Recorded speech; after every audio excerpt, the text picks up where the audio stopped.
E aí galera, tudo bem com vocês? Bem, chegou a hora de a gente começar a fazer a nossa primeira composição, nosso primeiro desenho, né? Saindo daqueles exercícios elementares, e nada melhor do que começar com os elementos básicos, fundamentais de qualquer desenho, né? A esfera, o cubo, o cone e o cilindro, tá? Não subestimem a importância de conseguir fazer um bom desenho com esses elementos, porque na verdade tudo e qualquer coisa que você vai desenhar, no final das contas você vai decompor nesses formatos, nessas formas geométricas básicas, tá bom? Então eu coloquei aqui ao lado a nossa referência. Normalmente a gente usa isso que a gente está fazendo é um desenho de observação, né? Então normalmente a gente usa os próprios objetos na nossa frente para fazer o desenho, mas a gente pode usar também a imagem como a gente está usando uma imagem da internet, uma fotografia desses objetos, tá? Nesse tipo de desenho artístico, né, mais solto, não é um desenho técnico, nós temos uma liberdade um pouco maior para pequenas distorções da perspectiva, por exemplo, tá? É óbvio que se você aprender perspectiva e princípios mais avançados do desenho, você vai ter um resultado cada vez melhor, tá? Mas eu estou considerando aqui que nós estamos começando, não temos experiência, então isso aqui seria um excelente ponto de partida. Vocês podem perceber que eu comecei dimensionando o cubo, né? O objeto que está à nossa frente.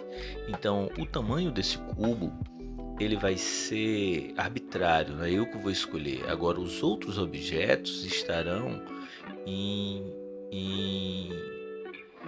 consonância com a proporção desse cubo, tá? Então se eu quisesse desenhar em tamanho real, eu faria uma medição com um lápis para poder saber o tamanho que teria cada face, para fazer isso mais acurado, mais perfeito, mas não é a nossa proposta nesse momento, tá? Então eu comecei na verdade definindo mais ou menos o tamanho, a altura, o espaço da nossa folha que ia ser utilizado para esse desenho, e no segundo momento comecei a fazer o desenho do cubo.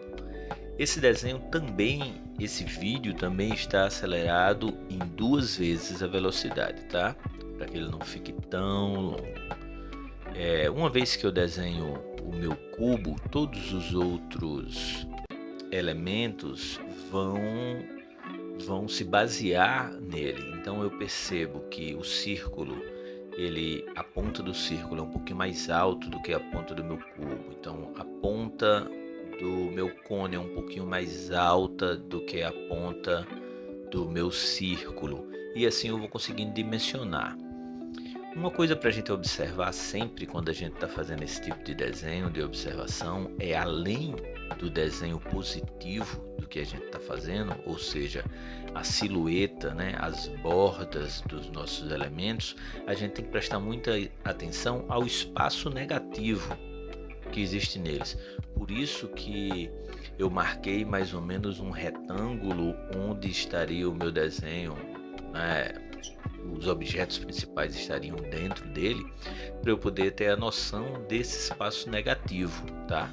E como espaço negativo, a gente vai compreender, por exemplo, o espaço que existe ali entre o cone e a esfera.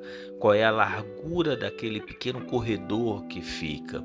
Então esses espaços negativos ajudam demais a gente a conseguir captar essas proporções, tá? Essas primeiras linhas de marcação, é claro que nós tentamos fazê-las sempre acuradas, o mais perto possível do nosso objetivo final. No entanto, nós temos que saber que nós temos como sempre corrigir as distorções que vão existir no nosso desenho. Então eu estou marcando aí qual é o tamanho do meu cilindro, por exemplo, e daqui a pouco eu posso perceber que ele está muito baixinho, que ele precisa ser mais largo, e aí eu consigo deixar ele mais largo, ou que ele está muito largo e eu quero ele mais fino, e eu consigo também fazer essa correção, tá? Então o ideal, como via de regra, normalmente a gente faz essas primeiras marcações com um lápis grafite mais claro que nós temos, né? Então o HB vai ser um grafite claro, os que tiverem o H no começo ele vai ser claro, que vai ser mais duro, né? H de hard, e os que tiverem o B, já começarem com o B, ele vai ser mais mole e mais escuro.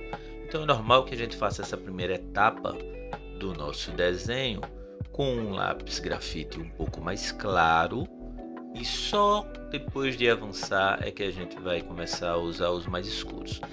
Nesse caso eu estou fazendo tudo com um lápis grafite só, para facilitar quem está em casa e não tem acesso a outros materiais. Então nesse caso a gente vai fazer o controle direto na mão, não é? Depois de conseguir captar mais ou menos o desenho, as proporções dos nossos objetos, nós vamos marcando as sombras, tanto as próprias como as projetadas.